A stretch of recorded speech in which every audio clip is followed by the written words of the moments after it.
أعوذ بالله من الشيطان الرجيم. بسم الله الرحمن الرحيم. مثل الذين ينفقون أموالهم في سبيل الله كمثل حبة أنبتت 7 سنابل في كل سنبلة 100 حبة والله يضاعف لمن يشاء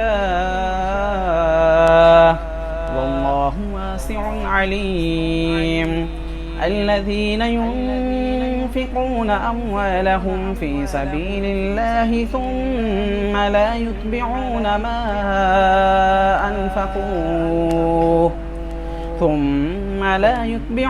ما أنفقوا منا ولا أذى لهم أجرهم عند ربهم ولا خوف عليهم ولا هم يحزنون. قول معروف ومغفرة خير من صدقة يتبعها أذى والله غني حليم. يا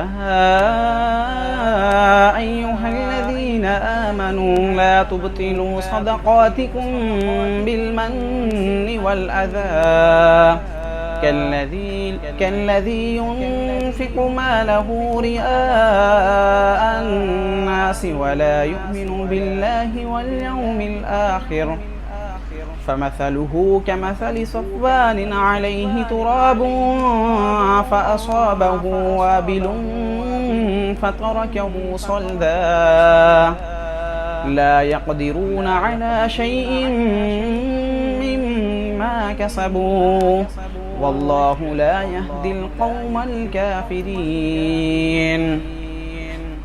ومثل الذين ينفقون أموالهم ابتغاء مرضات الله وتثبيتا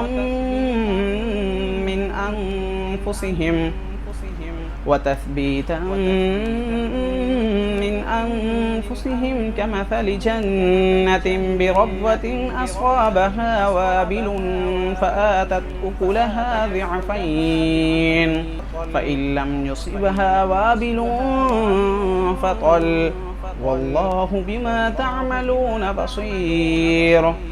أيود أحدكم أن تكون له جنة من نخيل وأعناب تجري من تحتها الأنهار له فيها من كل الثمرات وأصابه الكبر وله ذرية ضعفاء فأصابها إعصار فيه نار فاحترقت كذلك يبين الله لكم الآيات لعلكم تتفكرون.